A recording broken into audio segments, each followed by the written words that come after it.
semuanya, selamat datang di Scroll Up. Cerita yang ngajak kamu naik level biar nggak stuck di bawah aja. Podcast ini hadir bukan cuma buat nemenin kamu iseng-iseng scroll, tapi ngajak kamu naik level. Karena hidup itu kayak timeline ya, penuh dengan konten. Tapi di antara itu semua kita bisa pilih buat scroll up. Tinggalin yang negatif, pilih yang positif, cari hal-hal yang bikin kita berkembang. Oke, episode kita kali ini kedatangan sosok inspiratif yang berani bergerak. Seorang pemuda yang mulai gerakan komunitas bernama Chai Indonesia, sebuah ruang tumbuh yang fokus ke edukasi. Langsung aja kita sambut Aditya Nugraha, founder dari Chai Indonesia. Halo.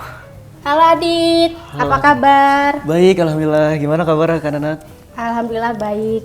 Oke, sebelum kita mulai nih, Dit, kan ada pepatah nih, tak kenal maka tak sayang. Oke. Sebelum kita mulai, boleh dong Dit, kenalin siapa sih Adit, latar belakang Oke. sebelum Adit jadi founder Chai Indonesia nih, apa sih? Oke, baik. Terima kasih Nanat atas pertanyaannya.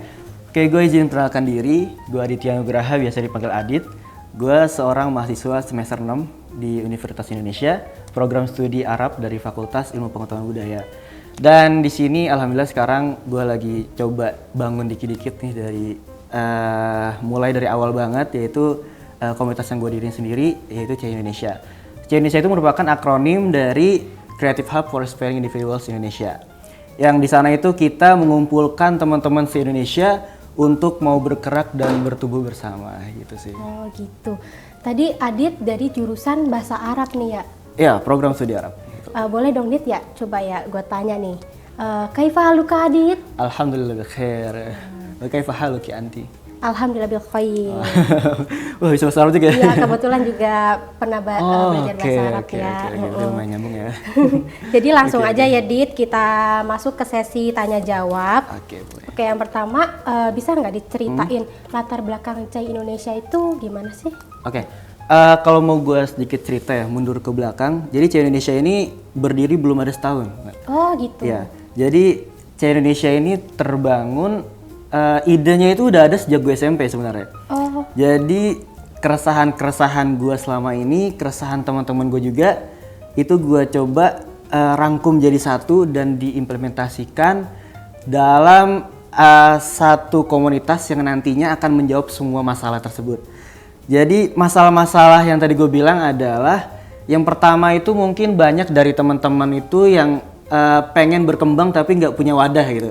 Dia punya kemampuan public speaking yang bagus, tapi dia nggak punya wadah gitu untuk menyalurkan hal tersebut. Terus ada teman-teman yang pengen melanjutkan beasiswa, misal beasiswa pendidikan, beasiswa lain-lain, itu mereka nggak punya mentor, nggak punya pendamping. Itu kan masalah kita semua ya sebenarnya. Betul.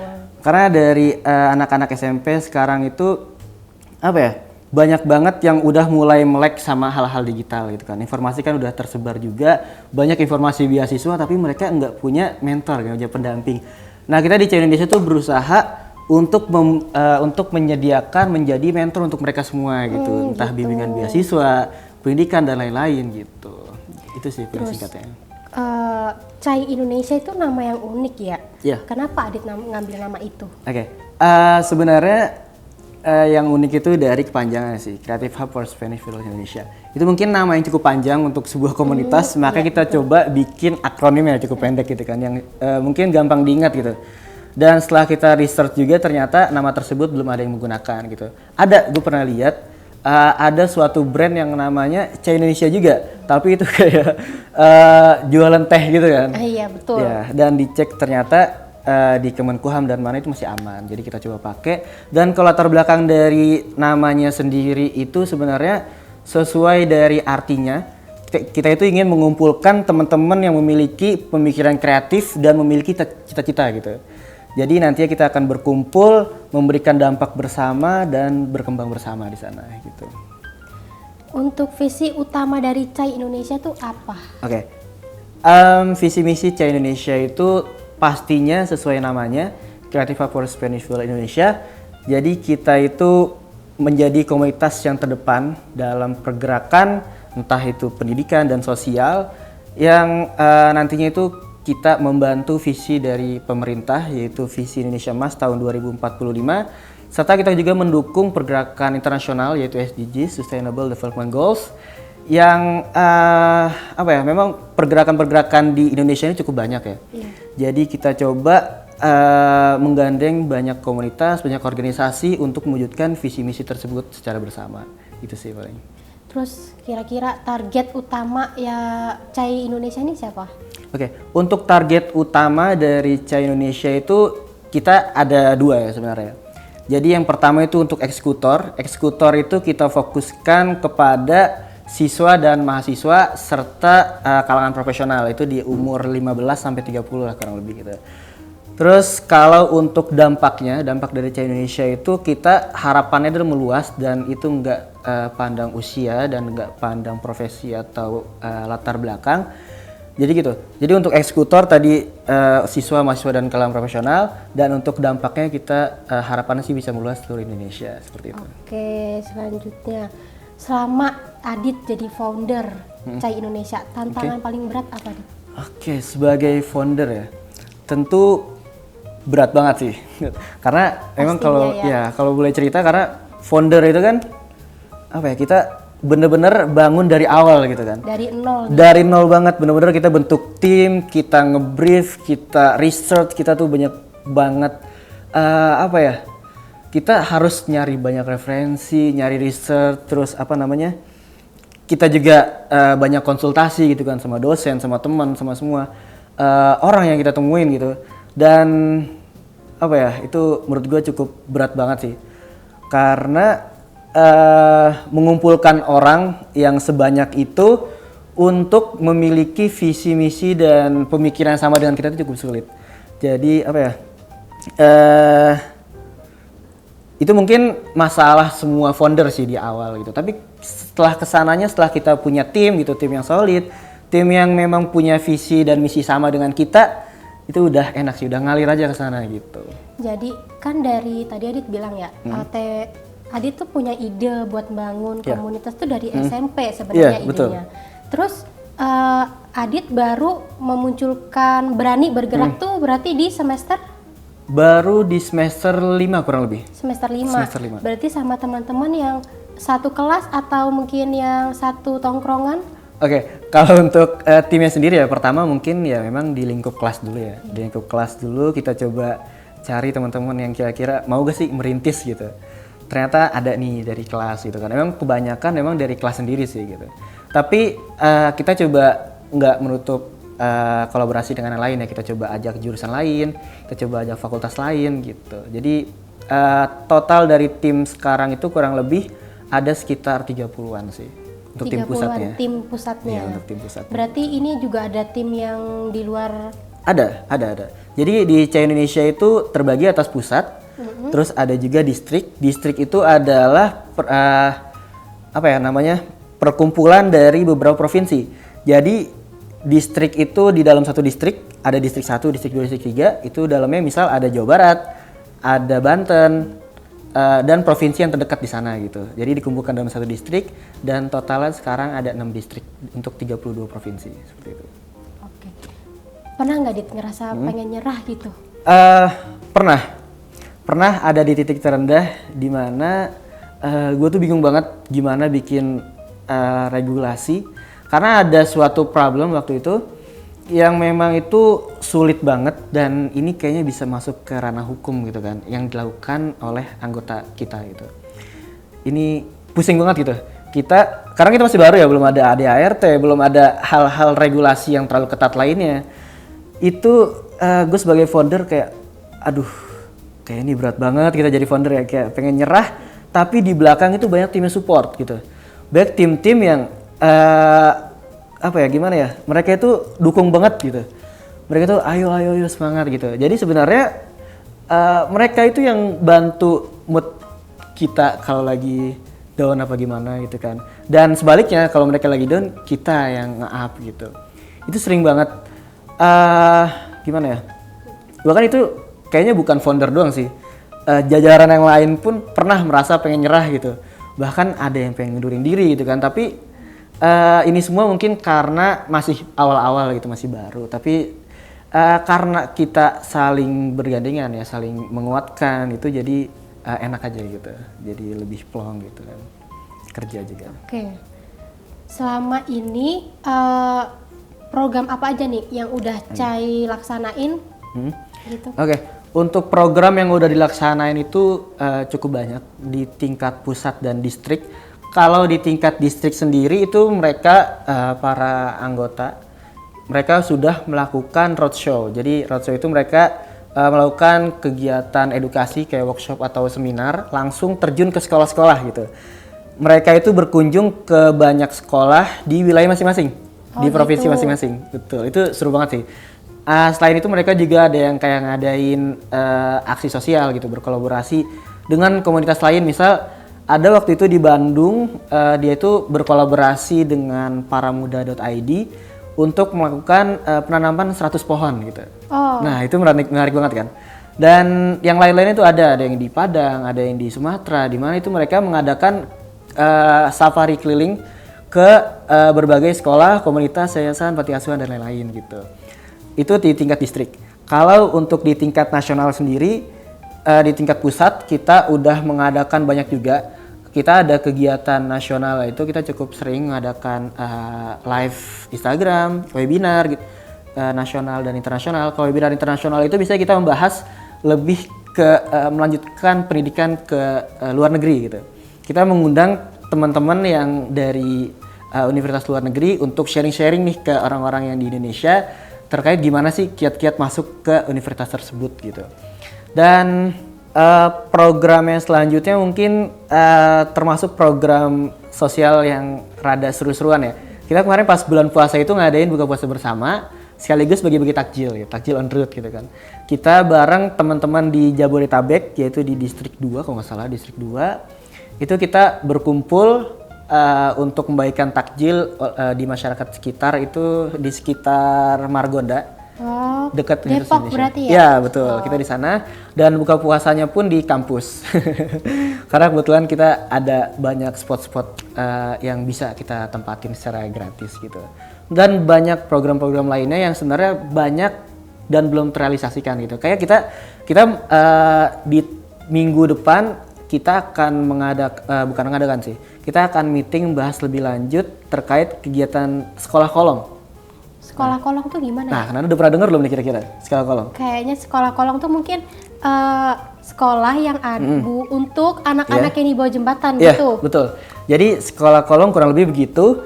Jadi kita mencoba untuk membuat sekolah informal untuk teman-teman yang ada di kolong, yang tinggal di kolong, di pelataran dan teman-teman yang mungkin ada pengamen, ada pengemis dan lain-lain gitu. Itu kita mencoba menyediakan akses gitu sekolah, tapi sekolah informal. Jadi bukan belajar kayak matematika kayak gini, bukan gitu. Jadi di sana tuh lebih fokus ke skill yang nantinya emang ada di dunia kerja gitu. Ya kayak sebenarnya kenapa latar belakang kita membuat program tersebut. Jadi banyak anak-anak yang kayak pengamen dan lain-lain itu sebenarnya mereka tuh punya kemampuan lebih gitu. Tapi mereka nggak punya wadah lagi-lagi gitu. Mereka ada yang seseorang itu ada yang pengamen suaranya bagus, dia nggak punya wadah gitu kan untuk bagaimana menyalurkan minat dan bakatnya dalam dunia nyanyi gitu kan, dunia musik gitu. Nah kita coba di situ tuh nanti di rangkaian acaranya itu sekitar 1 bulan itu nanti akan ada unjuk minat bakat. Jadi di sana mereka dibebaskan untuk menunjukkan bakat dan kemampuan yang mereka punya di sana dan nantinya sebelum tampil itu kan kita latih dulu, jadi nanti akan ditampilkan, kita akan ngundang seluruh masyarakat di sana, yang mungkin masyarakat di sana mandang rendah mereka gitu. Kita pengen nge-up mereka, kalau nih orang yang kalian anggap rendah kemarin, ternyata punya kemampuan yang gak kalian miliki loh gitu. Kita coba undang masyarakat sekitar, kita coba undang orang-orang tua mereka, biar mereka tuh punya kebanggaan tersendiri gitu. Jadi kurang lebih begitu sih, jadi selain itu kita juga ada program di sekolah kolong itu mendidik masyarakat. Nanut pasti tahu kan, ada banyak orang-orang yang tinggal di pelataran kayak stasiun kayak itu, dan itu tuh daerah yang memang banyak kardus kayak kumuh gitu kan, dan itu rawan banget sama kebakaran gitu kan. Kita juga rencana ingin berkolaborasi dengan pemadam kebakaran terdekat untuk sosialisasi mitigasi kebakaran, terus kayak hewan-hewan buas itu kan pasti di pinggiran sungai gitu ya. itu ada kayak ular atau hal-hal gitu. Mereka diajarkan gimana sih cara menangani hal tersebut nantinya gitu. Karena rawan banget gak sih kalau di wilayah gitu? Kayak gitu kan takutnya ya tiba-tiba ularnya naik gitu. Iya, ya. betul. Kayak banjir mereka langkah utamanya gimana gitu. Dan hal menarik lainnya bakal kita lakukan gitu sih. Tadi Adit bilang nih, ada sosialisasi ke sekolah-sekolah. Iya, Itu untuk sekolah kan kebanyakan nih kalau yang di timur-timur mungkin ya sekolahnya pelosok. Oke. Mereka yang sekolah harus yang kayak naik jembatan lah, Iya, betul. yang pokoknya akses untuk sekolah aja mungkin mereka susah ya, Iya. nggak kayak kita kayak gini. Betul. Atau sekolahnya nih khusus ke pelosok aja atau menyeluruh nih? Oke. Kalau untuk sasaran sekolahnya itu kita bebas, jadi menyeluruh ke semuanya. Tapi memang target utama kita adalah sekolah yang memang bukan sekolah-sekolah favorit ya. Sekolah favorit mungkin mereka punya kurikulum dan pendidikan yang udah bagus gitu, nggak perlu kita masuk untuk Wadahnya udah iya wadahnya udah ada gitu. Kita coba masuk itu ke sekolah-sekolah yang memang masih kecil dan memang nggak terlalu terpandang gitu. Kita pernah soft launching sebelum C Indonesia ini ada. Kita soft launching di Ujung Kulon. Tahu Ujung Kulon nggak? di Ujung Kulon. Ujung Kulon. Tahu nggak? Berarti Ujung Kulon itu daerah mana ya? Banten. Oh, Banten. Banten. Ujung Kulon itu Banten. Kita pernah ke sana. Kita ke sekolah yang memang itu tuh bisa gue bilang pelosok banget gitu. Karena mereka itu untuk ke sekolah harus kalau jalan kaki mungkin 40 menit. Dan itu naik turun dan ya, berbatuan dan lain-lain gitu. Terus kalaupun naik angkot bisa sekitar setengah jam gitu. Dan itu kan pasti nunggu-nunggu dan mereka itu pasnya berangkat sekolah bisa masuk jam 7. Mereka tuh subuh udah mandi. Kalau kita kan di sini subuh kayaknya masih pada tidur ya. Karena kan aksesibilitas di kota kan gampang gitu kan, ada Gojek, ada apa, di situ nggak ada. Gojek bahkan cuma di kota gitu. Karena di Ujung Kulon itu rada susah banget. Di sana tuh mereka manfaatkan satu-satunya yaitu ya angkot gitu. Angkot atau kayak jenis elf gitu. Ya mereka itu perjuangan banget sih. Kita pernah di sana sekitar seminggu. Kita ke pelosok-pelosok, kita coba berbaur dengan masyarakat, kita di sana pernah ikut kegiatan masyarakat juga. Di sana kayak mereka ada kegiatan-kegiatan adat, terus banyak kita sosialisasi ke sekolah-sekolah tentang pendidikan, karena di sana itu ada sekitar 4 atau 5 sekolah, tapi awalnya nggak ada muridnya. Terus gimana tuh cerita? Nggak ada muridnya, nggak ada yang mau sekolah. Mereka itu berpikir bahwa ngapain sekolah nanti ujungnya jadi petani. Ujung-ujungnya jadi atau pekerjaan yang lagi ngetren di sana itu adalah kurir paket. Kurir paket? Iya, jadi mereka itu kayak ujung-ujungnya sekolah juga nanti jadi kurir paket gitu. Jadi gimana kita untuk mengubah mindset tersebut di kalangan masyarakat di sana agar mau melanjutkan setidaknya SMA gitu. Karena banyakan lulusan di sana adalah SD, bahkan nggak sekolah sama sekali gitu. Jadi mungkin visi Indonesia Emas tahun 2045 nyala angan-angan kalau misal pemerintah nggak ada yang aware dengan orang-orang di sana gitu. Nah kita coba masuk, kita coba kasih edukasi gimana peluang yang tersedia di dunia itu sebenarnya luas banget. Bukan cuma di Indonesia doang tapi di luar negeri. Itu kita coba banyak banget edukasi yang kita sampaikan di sana dan ternyata mereka itu sebenarnya banyak yang tertarik, emang nggak ada tarikan gitu, nggak ada yang coba untuk gebrakan di sana. Nah, nggak ada yang bangun semangat. Iya, nggak ada yang bangun semangat. Jadi karena lingkungan membentuk mereka untuk seperti itu, ya udah mereka akhirnya seperti itu. Nah, kita coba pengen menyebar pergerakan tersebut ke seluruh Indonesia seperti itu gitu. Gitu. Oke, keren. Oke, selanjutnya momen yang paling berkesan selama kan programnya tadi banyak banget ya, udah jelasin tuh banyak banget. Paling berkesan tuh apa sih? Paling berkesan ya, sebenarnya semua program berkesan sih, karena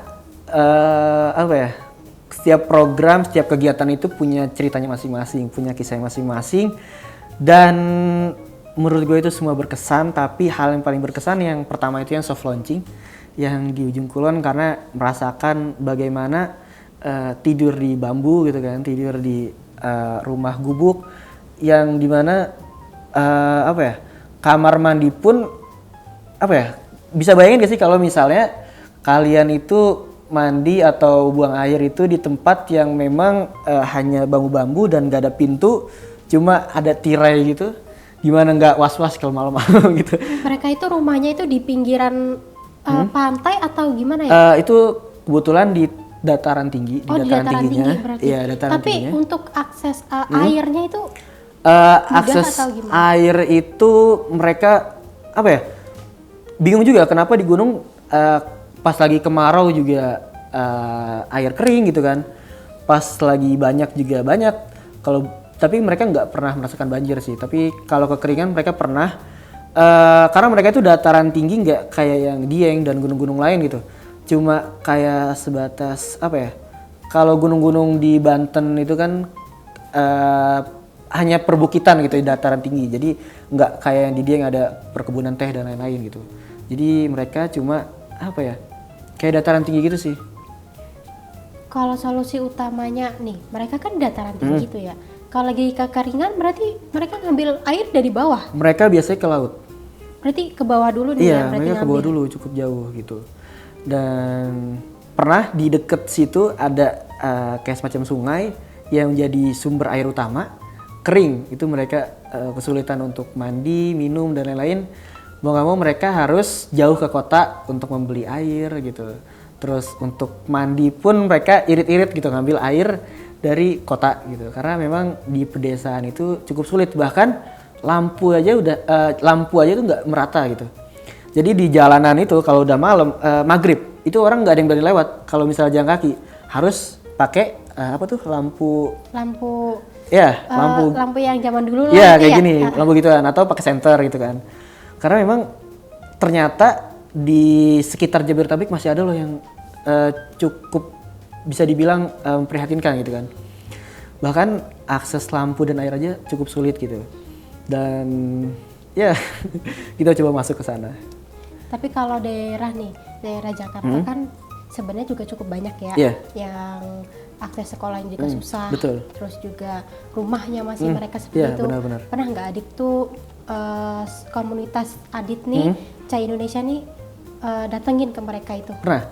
Kita pernah kebetulan dari tim Cai Indonesia itu kita membentuk ada namanya program kepedulian masyarakat dari Universitas Indonesia.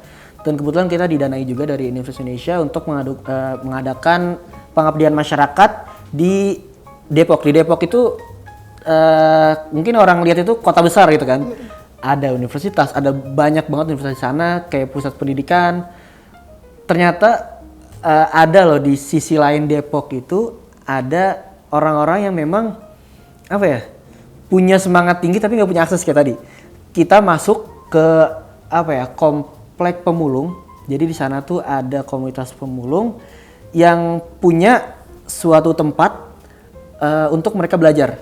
Jadi para anak-anak yang di sana ada suatu penggerak di sana, ada suatu penggerak yang memang mengajarkan mereka mengaji, mengajarkan mereka sekolah kayak informal gitu di sana.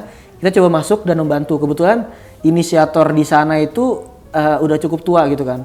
Dan dia nggak punya tim, nggak punya apa, memang pure keikhlasan dia aja untuk membantu orang-orang di sana gitu.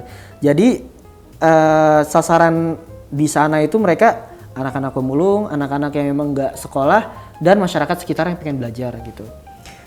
Kita pernah masuk ke sana, kita pernah melakukan karena kita didanai dari kampus, kita punya program yaitu mengajarkan baca Quran dan moderasi beragama di sana. Kita ngajar ngaji, kita ngajar sejarah, kita ngajar hal-hal lainnya yang berbau bahasa Arab dan lain-lainnya gitu.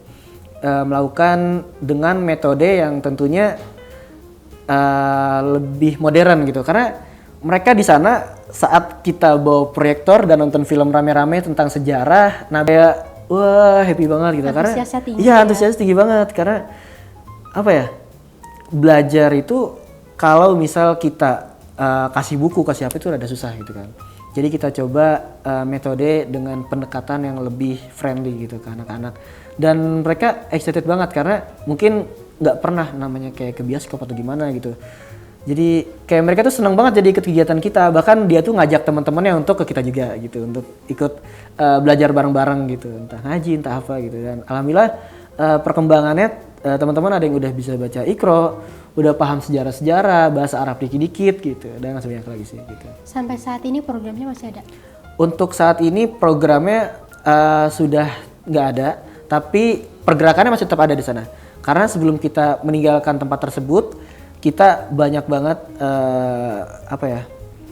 banyak banget meninggalkan hal-hal yang memang entah hibah, entah hal-hal lainnya yang kita titipkan ke penggerak di sana untuk diteruskan gitu perjuangannya.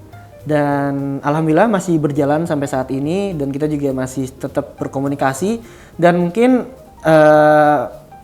kita akan mencoba ke sana lagi untuk beberapa waktu, mungkin entah 2 bulan sekali atau apa, kita bakal sering berkunjung sih ke sana lagi gitu. Kita lanjut ya, Dit. Oke. Nih, kalau misalkan teman-teman nih yang dengar podcast ini untuk bergabung ke CHAI itu bisa nggak? Bisa banget. Kita itu membuka untuk menjadi CHAI Indonesia Ambassador, itu yang pergerakan di 32 provinsi itu, setiap 3 bulan sekali. Tapi untuk sekarang ini kita perpanjang jadi 4 bulan sekali. Jadi di 1 tahun itu akan ada 3 periode, ada 3 batch. Jadi bisa banget untuk teman-teman yang ingin bergabung di CHAI Indonesia Ambassador, itu akan dibuka setiap 4 bulan sekali, dan nanti mungkin ini sekarang di bulan Mei ya. Iya. Mungkin sekitar bulan Juni kita akan buka. Dan kalau untuk tim sendiri kita akan buka di bulan Mei akhir sebenarnya sih. Di Mei akhir ini kita akan buka rekrutmen untuk tim pusat. Jadi banyak banget peluang untuk kalian yang ingin mengabdi dengan di Indonesia, ingin mengabdi di bidang pendidikan dan sosial, itu bisa banget bergabung dengan kita di CHAI Indonesia gitu.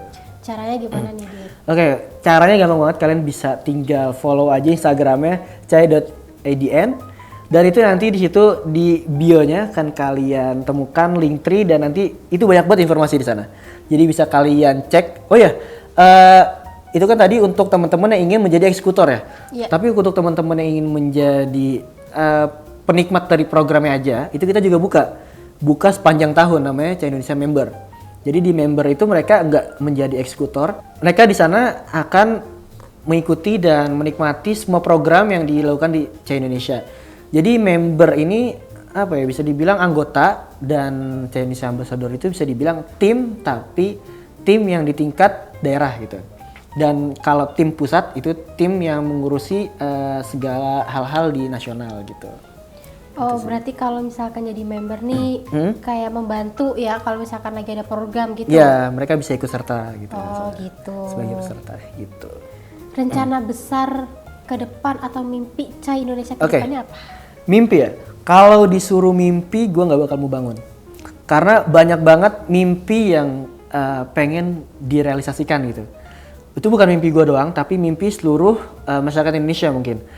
Mereka itu pasti ingin sekali mendapatkan akses pendidikan yang setara, akses pendidikan yang merata gitu. Terus dampak sosial yang mempengaruhi ekonomi itu merata gitu. Pasti mereka itu kalau disuruh mimpi pun gak mau bangun gitu. Karena mimpi kita banyak banget. Lama gitu, kalau misalnya disuruh tidur itu mungkin kita bisa kayak Ashabul Kahfi gitu ya. Bisa sampai ratusan tahun gitu. Ya, untuk mimpi sendiri kita di CHAI Indonesia itu pengen banget, kita di setiap provinsi di Indonesia yang totalnya ada 38 provinsi itu pengen banget bangun sekolah. Sekolah yang nanti diperuntukkan untuk teman-teman yang gak punya kesempatan untuk di sekolah negeri, di sekolah swasta, atau yang punya keterbatasan finansial. Itu kita pengen banget bantu teman-teman untuk bisa sekolah gitu kan. Selain itu kita juga pengen dari teman-teman yang nantinya keluar atau alumni ya dari CHAI Indonesia itu pengen menjadi penggerak lagi gitu. Jangan hanya sebatas di sini udah menjadi penggerak dan setelah keluar itu kayak hilang gitu aja, udah kerja aja, nggak hanya mementingin diri sendiri gitu. Kita pengen teman-teman yang pernah bergabung di CHAI Indonesia itu menjadi penggerak juga di wilayah masing-masing gitu. Dan mimpi-mimpi lainnya itu sebenarnya masih banyak banget sih selain hal itu. Intinya Kita pengen seluruh pemuda-pemudi di Indonesia itu mempunyai akses pendidikan yang merata, terus nggak ada kesenjangan ekonomi yang kayak gimana ya? Kayak harus yang ya jauh tinggi banget gitu, gitu ya. Kita nggak pengen kayak gitu sih. Kita pengen semua ekonominya stabil, nggak ada lagi yang namanya kesulitan listrik, air itu kita nggak mau gitu. Dan pergerakan itu sebenarnya bukan hanya tanggung jawab pemerintah, tapi kita sebagai generasi muda itu punya kewajiban dan punya hak juga untuk bergerak gitu. Dan tentunya berkolaborasi dan dengan pemerintah juga nantinya gitu. Oke, selanjutnya nih ya, Adit. Nilai-nilai yang paling penting buat terus dijaga komunitas. Kadang kan ya namanya anggota kan adalah yang belok dikit gitu. Gimana nih? Nilai-nilai ya. Nilai-nilai yang harus dipegang sama tim dari C Indonesia dan seluruhnya itu kita punya 3. Yang pertama itu sesuai namanya, di akronim C Indonesia itu C-nya itu kreatif, yaitu mempunyai nilai kreativitas gitu. Yang kedua itu adalah inovasi. Dan yang ketiga adalah kepemimpinan. Kreativitas itu mereka seperti yang tadi di C Indonesia ini kan menyiapkan wadah gitu kan. Mereka dibebaskan untuk berkreasi sekreatif mungkin apapun itu, mengadakan kegiatan yang tentunya bisa berimpact untuk mereka sendiri dan untuk masyarakat sekitar. Dan kalau untuk inovasi itu saling beririsan dengan kreativitas. Jadi mereka dibebaskan untuk berinovasi apapun itu selagi hal itu positif gitu kan. Dan kepemimpinan. Tentunya di setiap proyek yang mereka lakukan itu akan ada tim gitu kan. Dan tim itu butuh pemimpin gitu, butuh ketua. Mereka dituntut untuk memimpin proyeknya, memimpin timnya. Dan ya di sini itu 3 hal yang memang harus kita tanamkan ke seluruh keluarga besar dari C Indonesia gitu. Menurut Adit nih ya, gimana sih peran anak muda dalam membangun masa depan Indonesia? Oke. Kayak yang tadi sebenarnya udah dibahas ya.